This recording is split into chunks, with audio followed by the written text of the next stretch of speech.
Welcome everybody to a new Let's Play of Steins Gate Zero. I am your host, the Musical Gamer, and this is a bit of a game kind of came out of nowhere. I have only just recently found my love for the series that is Steins Gate. I have watched all of the anime medium, and I've been watching a couple episodes of the new Steins Gate Zero, so I kind of have an idea of what's been going on in the plot and things like that. So I'm not like too out of the loop or anything along those lines, but I am relatively new to the series. I never played the original visual novel, though I do own it. I played about maybe the first couple of hours, but I never actually got around to finishing it. So then I've like a year or two later, whenever this was, I finally watched the anime, and I absolutely fell in love with this time travel voodoo ritual, goddamn the suffering is real series. It is absolutely lovely. It is, well, I mean, lovely in the sense that you will cry.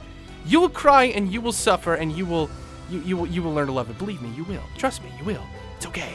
When have I ever steered you guys wrong?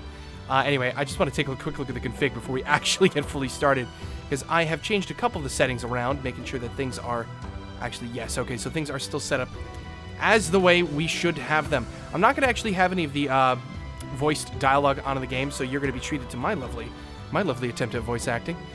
If you don't like hearing the sound of my lovely sultry sound of my voice, then why are you here? That's all I have to ask you.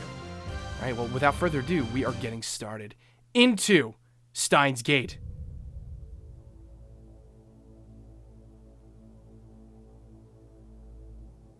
Oh dear. Yeah, that's right, that happened. Thanks, Dad. Oh, God. So much blood. So much death. So much pain. So much sorrow.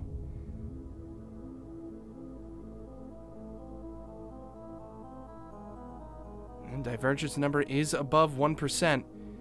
2010, August 21st. I hate dates and times in that way. It just doesn't make sense for my brain. The hatch opened. Bright light flooded my eyes. Where was I? My eyes narrowed. I could barely make out the summer's twilight sky. I didn't want to leave.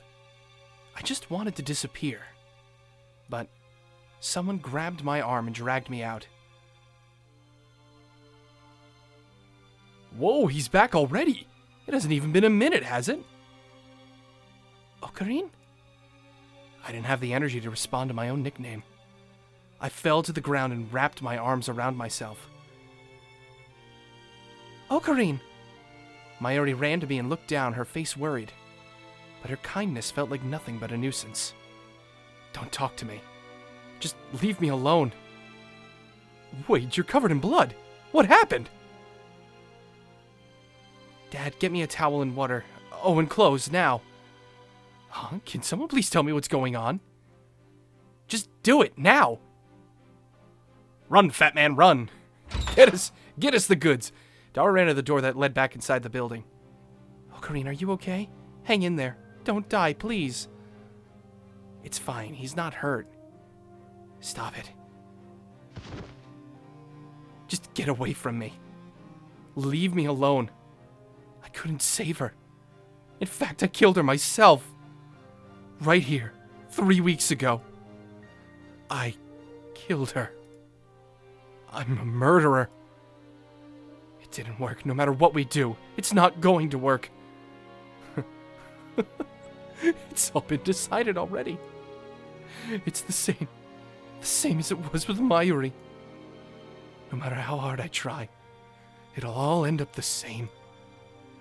No matter how many times I try, we'll all converge back to the same result. The process doesn't matter. Whether you time travel or time leap, you can't go back and change the results of the past.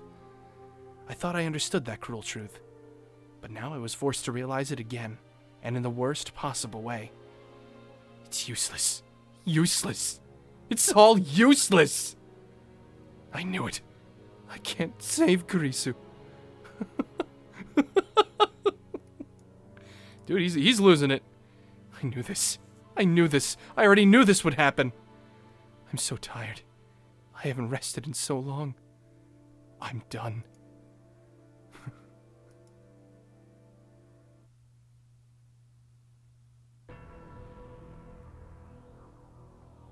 Ocarine, what happened? I killed her. I killed her.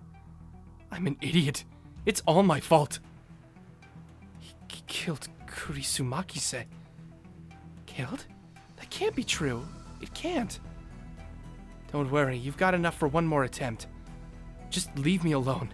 No matter how many times I try, it'll all end up the same. What are you saying? Are you going to give up? Billions of lives depend on you, Uncle Ocarine. Who cares if you fail once? There's just no way to save Kurisu. You can't stop the world line convergence. That's the reality of this world. I learned that a long time ago. I'll just have to slap some sense into him. You can't. It's not right to force him to do this. I can't bear to see Ocarine like this. If he doesn't, the future won't change. Why? Why does Ocarine have to change the future all by himself? That's too much for him to bear. Because only Uncle Ocarine has the powers of an observer of the world. Ocarine didn't want that. And I think even if he tried, he'd just get hurt again.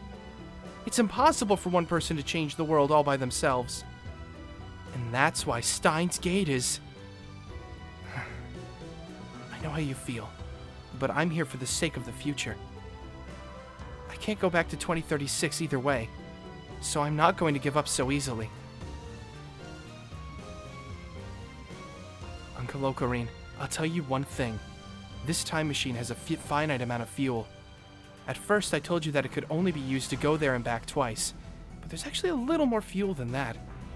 Even so, it can only travel about 344 days. Even if you do a one-way trip less than a year from now, you won't be able to reach July 28th. Remember this, when that day comes, I'll go myself if I must. Someone was saying something to me, but I couldn't understand the words. I didn't want to listen to anything. I just wanted to sleep.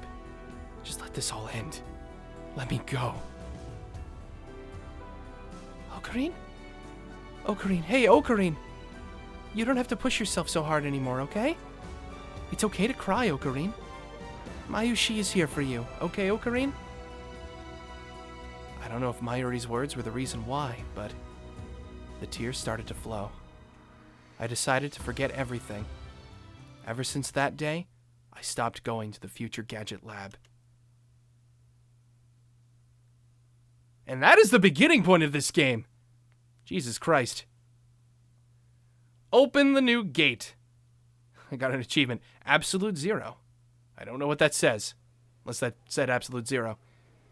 So now it is November 23rd, 2010. So we're quite a bit the ways in the future. A good couple months. UPX, the new symbol of Akihabara, was located right in front of the station. So just as a quick refresher for some people who might not have watched the original anime or played the original visual novel, the original game was all based on sort of time traveling, as well as world lines, butterfly effect, that sort of thing, where the simplest change to the past could change the future in drastic ways. Our main protagonist, Rintaro Okabe, or as he goes by in the other game, Hohoin Kiyoma, the ultimate mad scientist, has the power to actually retain his memories between these world lines. However, he doesn't want to do it anymore for many reasons that you really need to play the original visual novel or at least watch the anime to kind of figure that out. So I highly recommend you do so. In the hall on the 4th floor, preparations have been going on all morning for the AFT or ATF Akihabara Technoforum Convention. Universities and labs from both inside and outside the country would work together to put on special seminars and symposiums at irregular intervals. My school, Tokyo Denki University, was participating as part of its industry collaboration efforts. Students were required to attend these seminars and submit reports to their instructors. Otherwise, they wouldn't get credit for their related classes. In addition, I was supposed to help one of the lecturers, Associate Professor Izaki. I had just gotten a list from the reception desk at the shared lobby. I was waiting to check off the names of students who were coming to the lectures. There was still some time before the seminar started, so the lobby was mostly empty. None of the students on the list were here yet. I was bored, but I couldn't do anything but wait. The old me never could have imagined doing anything like this, But impressing Izaki was part of my new goal in life. Victor Condria University. Yes, that was my new goal. Izaki did a lot of joint research projects with them and knew a lot of people there. The best first step to getting there my brain could come up with was being his assistant. Also, this convention was holding another seminar by Victor Condria University, after the one held this summer. Of course, that interested me too. Summer. An image of her as she was then flashed through my mind. I was trying to get to Victor Condria so that I could learn about the work that Kurisu Makise had been doing. I wanted to try and do it myself. Of course, I wasn't a genius like Kurisu. I knew there was no way I'd ever be able to do exactly what she did. But if I could do even 10% of it, honestly, I'm amazed that I've recovered so well. I thought that to myself and chuckled, just as a voice called to me from across the lobby. Excuse me?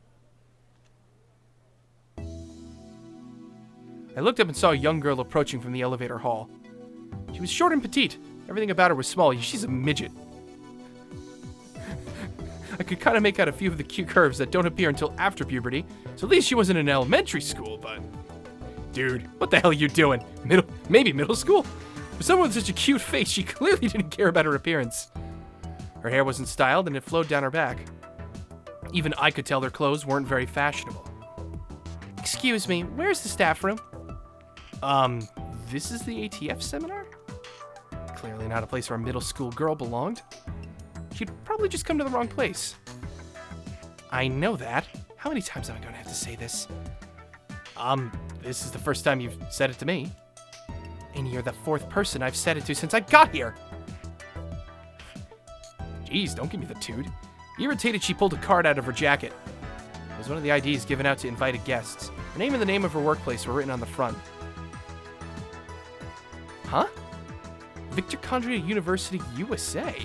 Brain Science Institute. Victor Condria University, USA. Brain Science Institute? I looked at the card and then at her and then back at the card. I looked at her again. What is this, an Old Spice commercial? I finally realized. Oh, so that's it! Where did you find this card? Thanks for bringing it back. I've done that 3 times already, too. I think I'm pissing her off. Or depressing her? She sighed and showed me another card. This one was a photo ID from Victor Condria University. Huh? What? It was the same ID I'd seen Kurisu holding before on another world line. The photo on the card, yeah, that was definitely her. Maho Hiajo. That's my name, Maho Hiajo. I'll say it to you now because nobody's ever been able to read it right. Not in Japanese or English. And you're from Victor Condria University Middle School?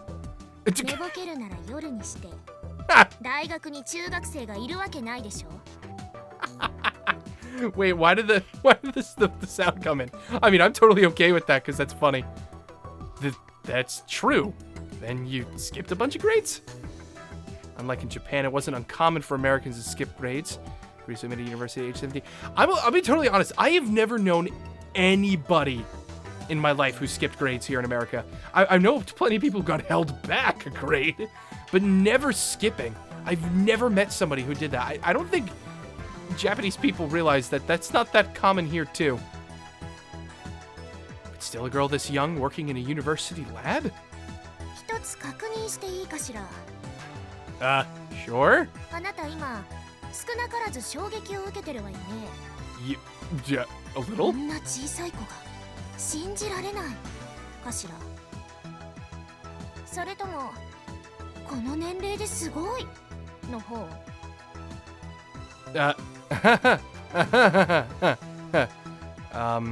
She got me. The girl, Maho Hiajo, pointed to the part of her ID with her slender fingers. She was born in 1989 and it was 2010, so you're 21 years old?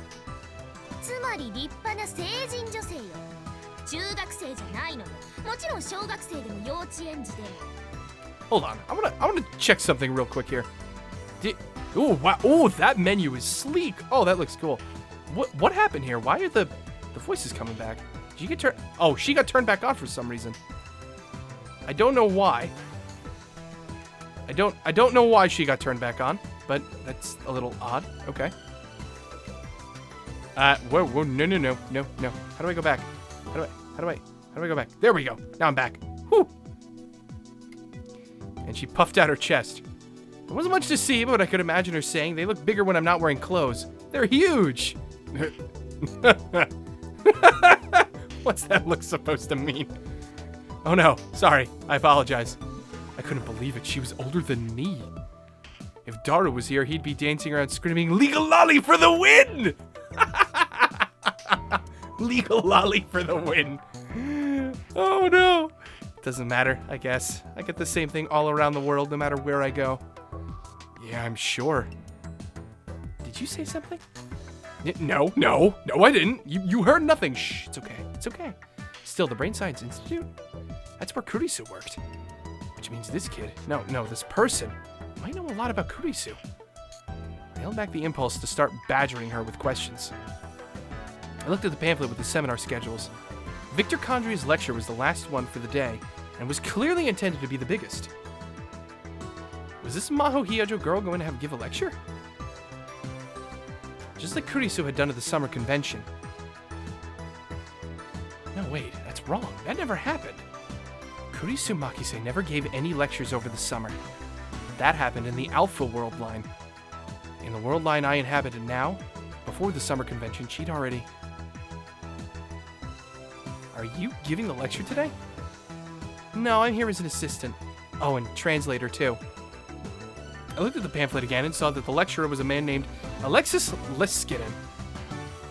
Alexis Liskinen? A professor at Victor Condry University and the chief researcher of the Brain Science Institute. The topic is the artificial intelligence revolution, huh? Yeah, sounds interesting. If you got the time, I'd love for you to come listen. I will. Oh, this staff room, right?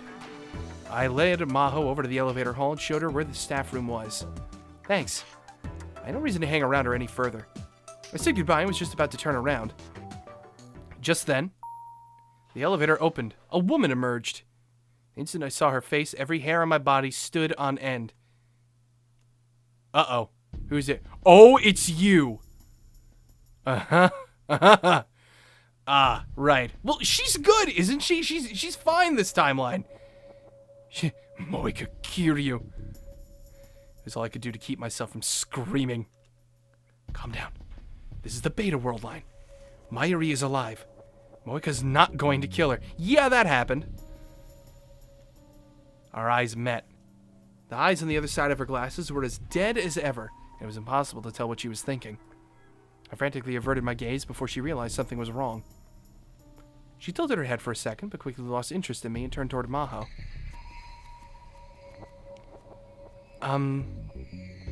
You're with the magazine, right? I'm here about that interview. Even in this world line, Moika still only spoke in faint whispers. Dr. Liskinen isn't here yet. Maybe a minute. Okay. If you want, I can go over the system until he gets here. Thank you. The two of them disappeared into the staff room. As I watched them leave, I took a deep breath. I tried to calm down, but it wasn't working. Moika Kiryu, is it going to be you again? It was a terrible feeling, like a cold finger tracing the wounds in my heart. That night when the terrorist threat shut down all the trains in Akihabara. That awful night when I just knew something was going to happen. Are you going to do it again here? Secret agent woman! Jesus Christ. CERN. Or was I just imagining things? Was she just a magazine reporter now instead of a CERN rounder? No, even if Moika was a rounder, we had nothing to do with CERN anymore. CERN wouldn't be watching us. I took another deep breath, grabbed some of the anxiety meds in my pocket, and swallowed them down with some mineral water I bought ahead of time. It would take 15 minutes for them to kick in. Those 15 minutes were always pretty rough. I laughed at myself a little and sat down on one of the reception desk's chairs. The table is filled with leaflets, pamphlets, and other things for the attendees. What the hell was that? Hello? Was that? Oh! Hello! What are you? Oh, God. Toot-toot-oo! No, it begins. Ocarina, things going okay with Mr. Seminar? Yeah, no problem. There's a little accident. I'm not sure. What do we do? Oh. Okay. I didn't mean to send that. Resonating reaction reservoir. What? I just got an achievement. Resonating reaction renvoir. Answered a message from somebody. Okay. You'll be fine, Mayushi guarantees it. Just having trouble paying attention. There's a seminar I want to attend, so I'm not getting anywhere with my work. I see. You're nervous, huh? Just tell yourself that if you work hard, you can go see Mr. Seminar as a reward. Mr. Seminar? What do you mean, Mr. Seminar? And then you'll focus on the work right in front of you. Ooh, yeah. Freaking, what the hell is that? Okay, what the hell is that? What in God's name? Okay, there's nothing left. I don't have any more emojis. I don't know. What do I do here? Call. I can call somebody. Yuki Ferris Suzuha Lukako? I mean Rukako? Daru Mayuri? Can I call Daru? No. I can't call anybody. That makes me sad. Ringtone for call. Beginning of fight. Ooh, I can change my ringtone.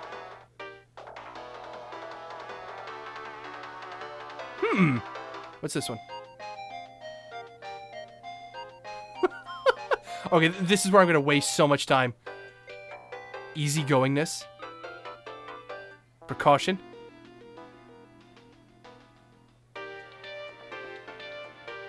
Ooh, I kind of like that one.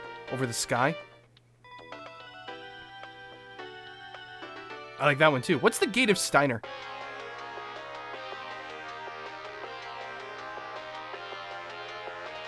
Huh. You know, just because of the name, I think I'm going to pick that one.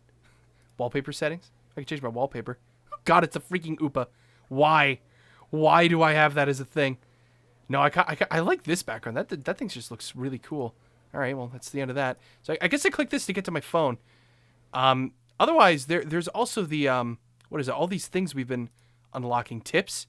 Yeah, rounder. So we can actually go into detail with all this stuff. Meta studying that which... Well, I got another achievement? Meta studying that which lies beneath. Open the tips list. Okay. Thank you, game. We can actually go over all these background details, which I guess we will as we cover them. An unofficial group that works for CERN, the Rounders. It is, in theory, an independent group that does technology research. Rounders are deployed all over the world, and their exact numbers are unknown. The real objective is to recover the IBM 5100s, the only machines capable of hacking CERN's hidden database, as well as crushing any attempts at time machine research around the world and taking the scientists back to work for CERN. They are, in essence, mercenaries who are capable of using force if necessary. Some of the members on the bottom rung do their work without ever meeting another Rounder face-to-face. So, pretty scary. CERN. Note fictional. The European Laboratory for Nuclear Research. CERN, however, is not an acronym for this group. It comes from the French Société Européenne. I can't. De Recherche Nucléaire. The French words. The freaking French words. Its predecessor group. The lab consists of the world's... I hate French. The particle accelerator in the outskirts of Geneva, Switzerland. Crosses the border between France and Switzerland. There's a bank, library, post office. Yes, a blank bank. Post office and living quarters located on the grounds. Research teams from all over the world, but particularly the 19 countries of Europe, gather here to perform experiments in elementary particle physics. Several thousand people work at CERN. Okay. For the win. Net slang used to express excitement at a positive event or experience. Abbreviated FTW. Thanks, game. I needed to learn that. I need to really learn that.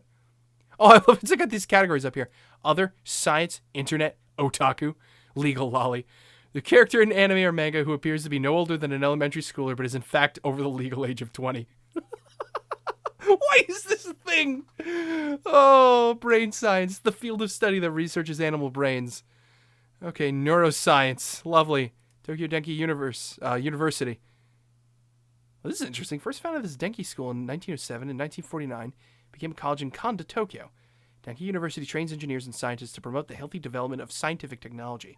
It was founded around the principle of practical study above all else, and its educational research motto is technology is people. Because of the school's location, it was deeply involved in the development of Akihabara. And the Future Gadget Laboratory, which is our lab. Lab in name only, it is actually a group of students who make strange inventions. Its founder, Rintaro Okabe, described it as a place where he can further his ambitions to overthrow the ruling structure of the world. You know, what I do on a Saturday night. To get there, head down the center street from Akihabara Station, and when you get to the Suehiro-cho intersection, take a left at Kurumaibashi Street, then head into the alleyway just in front of the next light, and you'll find an old multi-purpose building called the Obiyama. The Obiyama? Yeah, Obiyama building. It's on the second floor. And then World Line. This term refers to an infinite number of possible worlds. However, these worlds do not exist in parallel. Only one exists at a given time. Everything that occurs along a world line from past to the future has been predetermined. Thus, no matter how much you change the past along a single world line, the result will converge to the same outcome. Thank you, game. I really needed some of that knowledge, but some of that's actually pretty helpful. My eyes wandered to one of the pamphlets. Nakabachi Theory and the Genealogy of Pseudoscience. Pseudoscience, I should say. This pamphlet was for Professor Izaki's seminar. Nakabachi Theory. The paper he had announced in Russia. That paper held the key to creating a real time machine. On that day, July 28th, Nakabachi had stolen the paper from Kurisu, his own daughter, and left with it. I knew that. Only Nakabachi and I knew that. I flipped through the pamphlet. It was a brief introduction to the many forms of pseudoscience and fake scientific discoveries that had emerged since the start of the 20th century. On its own, it did make for interesting reading. And at the end of the pamphlet, Nakabachi Theory was introduced as nothing more than another entry in that long list of fakes. So Dr. Nakabachi's time machine theory had been completely ignored by the academic world. Well, good, he deserves it. All the glory, fame, and power he'd wanted so badly that he was willing to get rid of his own daughter? He didn't get any of it. And I'd heard rumors that after the announcement, he'd been imprisoned in a Russian lag. The gulag for him! Way to go, Russia! To make it even funnier, he thought he was getting VIP treatment. For a short time, they were essays and interviews in bogus academic journals. Even there, it was obvious it had all gone to his head. The ironic thing was that Nakabachi Theory was completely correct and completely revolutionary. The Russian government was worried about it leaking, and the SVR was doing everything it could to keep it under wraps. What the hell is the SVR? What is the SVR? The Service of the External Reconnaissance of the Russian Federation, also known as SVR. Their external intelligence agency. Its HQ is in Yasinovo in southern Moscow. After the old Soviet Committee for State Security, the KGB. The KGB in Soviet Russia. No, I'm not going to go there. The new SVR was modeled after the KGB's first directorate.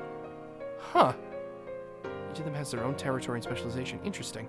Okay, well, don't screw with the Russians. Good old Ruskies. But under the surface, there was a full-scale information war beginning over the paper. The time traveler from 2036, John Titor, had told me so, which meant it had to be true. We'll go over some more of these terms later. Was World War III really going to happen? There was no point in thinking about it. Just a little more before the drugs kicked in. I closed my eyes. Drugs. Don't do drugs, kids. Or you'll wind up like a sad scientist instead of a mad scientist. Several hours later, the convention was going well. After Professor Izaki's seminar, most of the students from my university went home, but I killed some time and came back. I wanted to hear the Victor Condria lecture. I headed to the hall with plenty of time to spare and saw my Maho Hiyajo coming from the staff room. She was the very tall foreigner. Was that Alexis Liskinen? Didn't seem like an American name, but maybe he was an immigrant like Kurisu, at least descended from one. I didn't mean to eavesdrop, but the looks on their faces were so serious I couldn't help but listen. Since they were both speaking in English, I could barely make out any of it, but I could tell from their voices that it wasn't a pleasant chat. Wait, did I just hear the word Maki-say?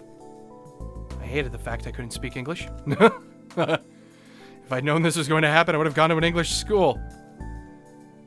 Two of them walked into the waiting room for lecturers. It was located right next to the UPX theater. I put together the few fragments I was able to understand. Fire at Kurisu's house. Mrs. Maki says all right. Robbery. The police called off the investigation. Why was the FBI there? It doesn't make any sense. I think that's what they were saying. Oh, gee. Are you kidding me? Dude, you can easily put that together between all of those things. God damn it. Kurisu's house? Do they mean where she lived in America? Her mother should still live in America. Is that where the fire was? And then words like robbery and the investigation was called off. I really wanted to know more. I stood there and worried until it was time for the lecture to begin. With nothing else to do, I went inside the theater. I could tell earlier by looking at the size of the crowds going inside, but it was a very high energy crowd. The atmosphere was clearly different than Izaki's seminar, which was mostly students there for credit. The place was nearly full with a crowd of scientists and people who wanted to learn about cutting-edge technology. Victor Condria's researchers had published a slate of papers in science recently, and had gotten a lot of media attention. Maybe that was why. Were there any empty seats? I found a single open seat at the edge. I found a single empty seat at the edge. Wait, what? Did that just repeat? I found a single open seat at the edge. I found a single empty seat at the edge. That's... What? There's two different translations for the same line. When I looked at who was sitting next to it, I moaned. Oh! Hi, you! You again? Moeka Kiryu was there. She was speaking to no one, just typing endlessly into her phone. I'd once named her Shining Finger because of her incredible typing speed, and she was fast as ever. Who was she talking to? I didn't even want to imagine. I quickly turned away and looked for another seat. Dr. Leskinen reached the podium almost the exact instant I sat down. There was a huge wave of applause, but when they saw the tiny little girl come up next to him, the applause faded into confused murmurs. Mao must have expected this. Her expression didn't change in the slightest as she stood next to the professor. In fact, when she took the microphone from the professor and looked around the theater, she looked like she belonged there. Ladies and gentlemen, first Dr. Leskinen began to speak in English. When he made eye contact with Maho, she began to interpret. Everyone, thank you for coming to my seminar. My name is Alexis Leskinen, and I'm with Victor Condria University's Brain Science Institute. My specialty is brain signal processing systems and artificial intelligence theory. And I am his assistant, Maho Hiajo. I'm also a researcher at the Institute, working under the professor. I'm glad to meet you all. The audience started murmuring again. That was the same way I responded when I met her. Well, that'll happen, yeah. I'd like to get right into it by introducing some of the cutting-edge research we're doing. The topic we're discussing today is the artificial intelligence revolution, but I think the system we're going to demonstrate today goes beyond anything you've ever imagined. Dr. Leskinen stood in front of the laptop that had been placed on the podium and started to type. This computer is linked to one of the supercomputers in our labs. Oh, don't turn on the projector just yet. One of the staffers was about to display the laptop's screen up on the front projector. Some kind of important program must have been booting up because Maho Hiajo stopped them. Sorry, this stuff isn't complete yet. The screen's filled with programs that aren't very pretty to look at. I'd rather let you see me naked than let you see these lousy programs. I would go to jail, probably. If there are any engineers in the audience today, you know what I'm talking about, right? Some of the audience got the professor's joke and laughed. While it's booting up, I'll go over the basic idea of the system. There's another projector in the center of the stage. A diagram appeared on its screen. And at the top of the diagram was a Japanese translation for the general audience. An analysis of neural pulse signals relating to memories stored in the temporal lobe. I knew that title well. In fact, I was sure I could never forget it. It was the title of an essay written by a 17-year-old genius and published in Science. She had completely analyzed the nerve impulse patterns that govern human memory and used that to digitize the memories themselves into data. And she had used that to invent the time leap machine right in front of my eyes. Though none of that had actually happened anymore. This paper appeared in Science, so I'm sure some of you have seen it before. This theory was proposed and finalized by a brilliant Japanese member of our team. Human memories are stored in the cerebral cortex, particularly in the temporal lobe. They're a lot like flash memory. The part of the brain that reads and writes this flash memory is called the hippocampal gyrus. Dr. Liskinen pointed the diagram to the brain and hippocampus on the screen. The brain functions by sending electrical signals between cells called neurons. Memories are actually just the transmission of these electrical signals, and it's the hippocampal gyrus that controls them. In other words, memories are created by passing electrical signals in and out of the hippocampal gyrus. So Kurisu Makise, the Japanese scientist who wrote this paper, Miss Makise came up with an idea. Electrical signals, signal patterns, the cerebral cortex. I started to have trouble with her interpreting. She was getting confused. No matter how good you were with languages, interpreting for a long period of time had to be difficult. I once read an article on the internet that said even a professional can't do it for more than 20 minutes. International conferences and live broadcasts from overseas were actually handled by a team of people switching off. Or maybe, was she having trouble because Kurisu's name came up? Dr. Liskinen saw she was having trouble and cut himself off. I'm sorry, Miss Makise focused on the pattern of electrical signals going in and out of the hippocampal gyrus. By analyzing the pattern, she was able to get complete data on which memory in the cerebral cortex corresponded to. This created the basic theory that lets us take the vague analog thing we call memories and turn it into a digital combination of electrical signals. The result was her paper, which appeared in Science. And right now, our team is using that theory to create a system to turn a person's memories into digital data. A wave of whispers swept across the theater. Which means we can store and access a human's memories on a computer. The whispers turned into a low roar. I see. So even after her death, Kurisu's research was being carried on. Of course, maybe it was natural that it would be. That was the basic theory for time leaping, which I had proved myself, even if I could never prove it to anyone else in the Alpha World line. My memories had been turned into data and stored on a computer. There was no doubt about that. And what Dr. Liskinen was talking about right now was the basic technology required for that process. There are two major projects we're working on right now. One uses this system for medical applications. The side of the projector changed. This project is a joint effort with the Psychophysiology Lab. I almost couldn't read that. Jesus Christ. These words, too big for gamer's tiny brain. The idea is to use the hippocampal gyrus to put the memory stored on the computer back into the brain. Incredible! Someone who looked like a grad student in the front row shouted. Dr. Liskinen didn't seem particularly put off by the interruption. Maho continued her interpretation. Incredible, huh?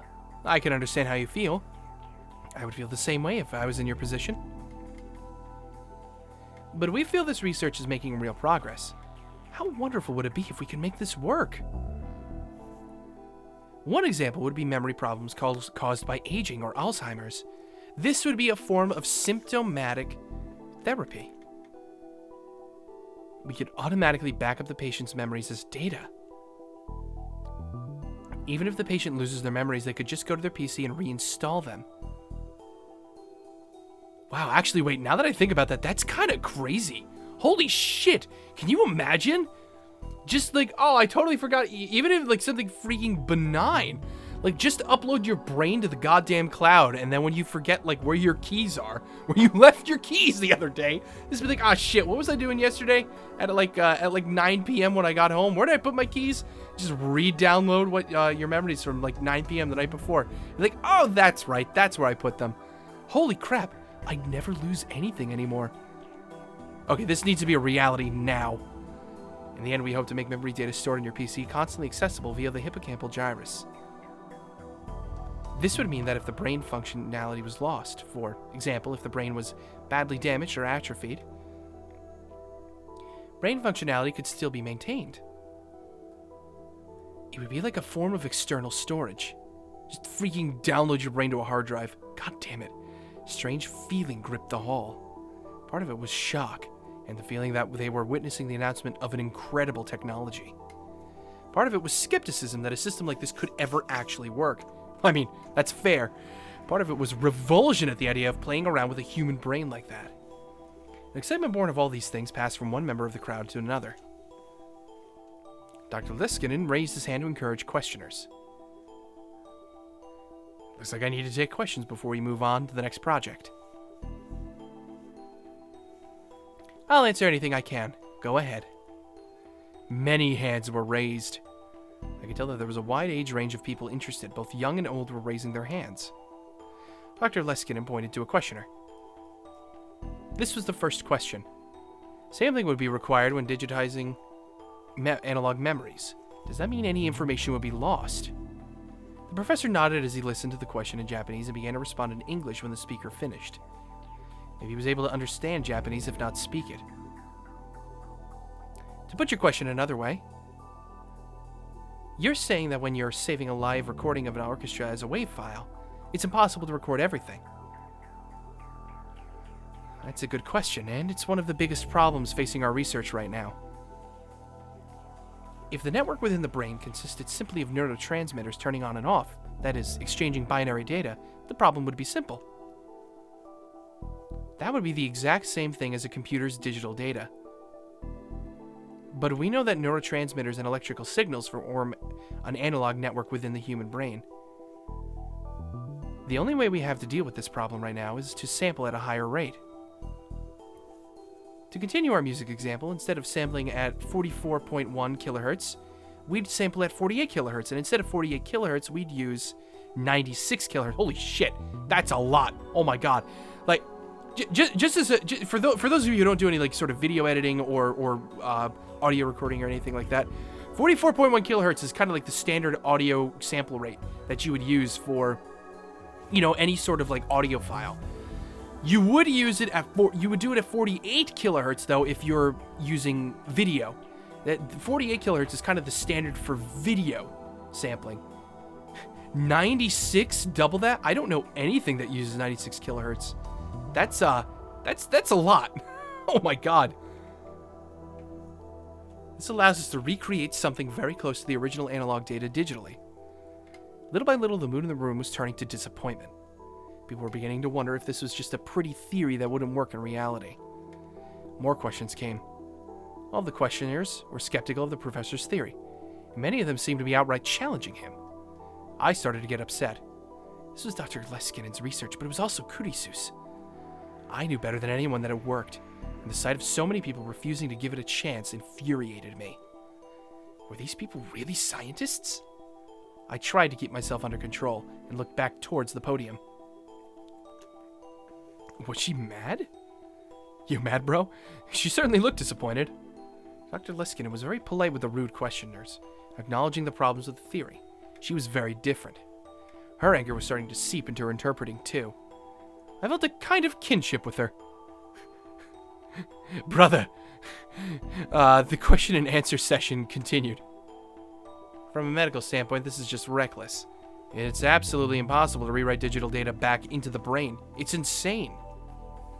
I read the essay in Science, and I have to say I don't believe it. Especially since the lead author was a 17-year-old girl.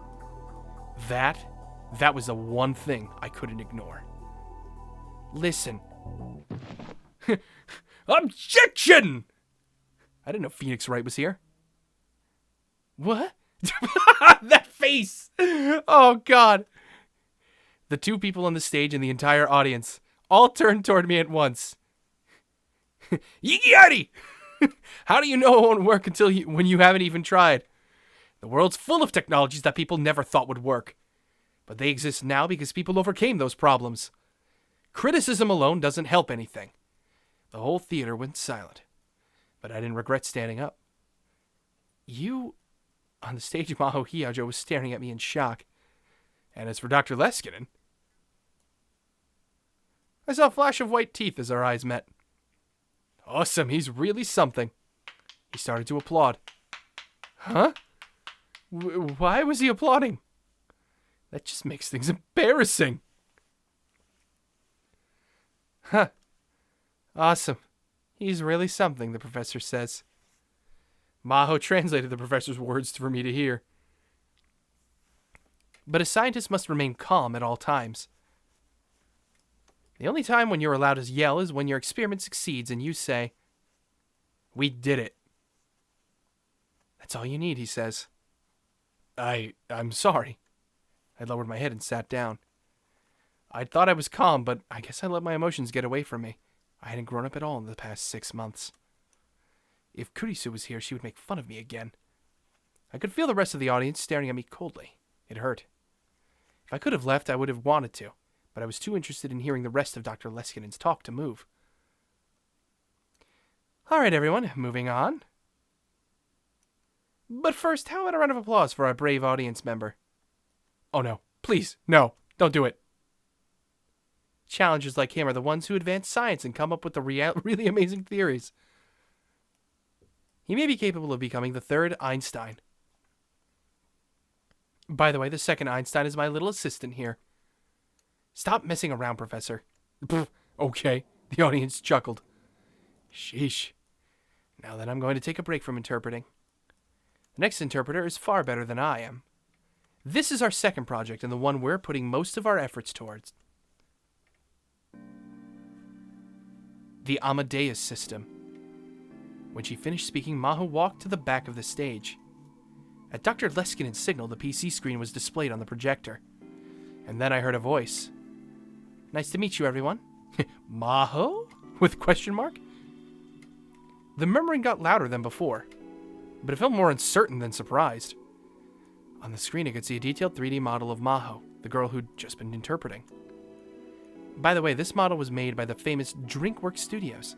You've probably seen their movies. Wait, DrinkWorks? Excuse me? Wait, no, I cannot ignore that right now. DrinkWorks Studio, an American CG movie production company. Is this supposed to be DreamWorks? What? Oh my god. Albert Einstein, a German Jew known as the father of modern physics. I didn't know he was Jewish. All right, fair enough. Sampling the act of taking data at regular intervals, external storage, lovely external storage, symptomatic therapy. Treatment tend not to cure the cause of disease, but alleviate symptoms, relieve pain. Neurons. You want to read these? Just go ahead and pause the video in between each of these things, because I'm not gonna read through all these things. Ah, the good old FBI. I will read John Titor, though. In November 2000, a man appeared on an American message board claiming to be a time traveler from the year 2036. This became an internet phenomenon that inspired a storm of questions and debate. The man called himself John Titor and published partial pictures of the manual for his time machine, as well as said an explanation for how it operated. He also made clear what would happen in the near future, how interfering with the timeline worked, and the principles behind the multiverse and parallel worlds, as well as timelines and world lines. And then 4 months after his appearance, he left a final message saying that he'd completed his mission and would be returning to his world. Then he vanished for good. Well, there you go. We're unlocking all this sort of stuff. How many things are there? Whew, 205. 205 5 things that'll pop up. Okay then. Thanks, game. Good to know. Maho Hiajo chimed in from the back of the stage. The voice was done by a Japanese company, YAMANA. Oh, goddamn, using my voice samples. Who is this now? What sort of bootleg company is this? Oh, YAMANA instead of Yamaha. God damn it! What's with the... Are we gonna have like a McRonald's instead of a McDonald's? McRonald's? Patty Lord? Wendoops? I don't know. What is this? Oh, the names. This was CG? Sure looked real to me. The professor said something into the laptop's microphone. And then the 3D model of Maho Hiajo on the screen opened its mouth. I'm Maho Hiajo. To be precise, I'm a being based on Maho Hiajo who existed 78 hours and 22 minutes ago. If you listen carefully, you might be able to hear something slightly off. But it sounded far more human than any artificial voice I'd ever heard. I've been listening to your questions, and I was wondering why the professor didn't introduce me earlier. I've thought for a while that the professor has a bit of a mean streak in him. You've got that right. The Maho Hiajo on the screen spoke with a slightly irritated expression, and the Maho Hiajo by the wall nodded in agreement. Dr. Leskinen simply smiled. You're just gonna sit there and take it, dude. What was going on here? What part of this was their biggest project? The rest of the audience didn't seem to have any more of a clue than I did. Many of you are wondering whether it's possible to extract a human's memories as data, save them, and use them. You're wondering if that's really something we can do. So I'll put this question to you. If not, what am I? I am based off data that was extracted from Maho Hiyaju's brain 78 hours and 23 minutes ago. What did she just say? The professor said something else in rapid English and asked the Maho on the screen to translate it. But she, if she was the right word, hesitated and went silent. I looked at the real Maho and she was responding exactly the same way. Professor, is it alright if I report that sexual harassment to the university? What? What? The conversation was in quick English, and over the half of the audience couldn't understand it. The real Maho sighed and took back the microphone. Well, the professor, he told this Amadeus system, which is based off of my memories, to answer a question. It was, stuff like, how old was I when I stopped taking baths with my dad? Or when did I first fall in love? He said any of those questions should be answerable. Oh, geez, you don't have to translate anymore. Would you stop that? It's embarrassing. I'm not answering any questions like that. The professor said something else, and the Maho on the screen groaned and turned away. And I'm definitely not telling you my credit card number. And I don't even remember what kind of pajamas I was wearing a week ago. What was this? It was so natural I couldn't tell at first, but this was something unbelievable, wasn't it? It felt very different than a typical AI. I could tell that much.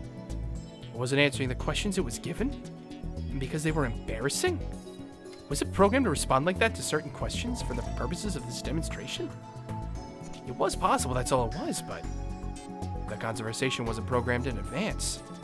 The rest of the crowd seemed to reach the same conclusion I did, and the whisper started to turn to surprised murmur. Listen, can you do something about this little troublemaker? I know what he's trying to do, but it's embarrassing. The copy of Maho was complaining to the original. It felt like I was watching a pair of twin sisters talking. Well, since the little troublemaker, that is Dr. Leskinen, is having too much fun to explain what's going on here, I will. Maho walked back to the professor.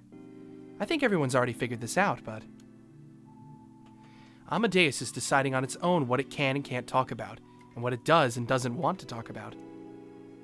We haven't programmed any of this into her at all. I knew it.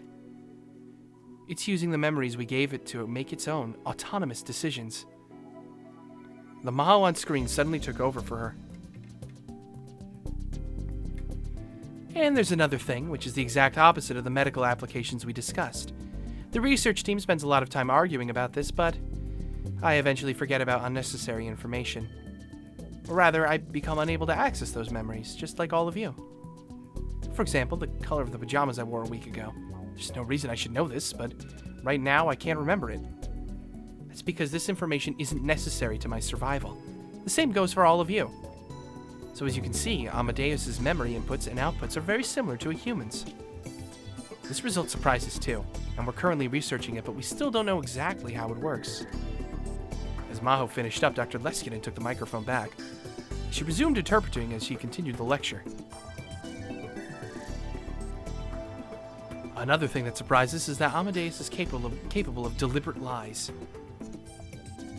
By deliberate, I mean it lies of its own free will, not as the result of any programming error. Lies are one method that humans use to communicate with one another. And just like a human, Amadeus can use its memories to decide if lying would be best. If so, it will lie without hesitation. Isn't that dangerous, though? Don't tell them that, Professor. I can't lie without hesitation. I have a conscience, you know? I'm so sorry, and Dr. Leskinen cut off. He seemed to be hesitating. Maho didn't seem especially surprised by this. Maybe she knew the reason. But the moment passed and the professor continued. And Maho translated his words like there was nothing shocking about them at all. As we continue our research, we eventually believe that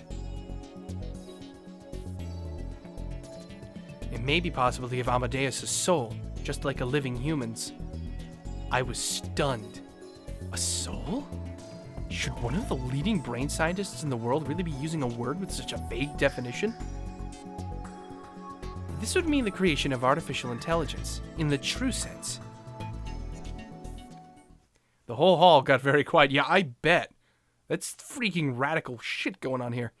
And it was sheer chaos for a while after that, as everyone tried to debate their own personal theories with Dr. Leskinen at once.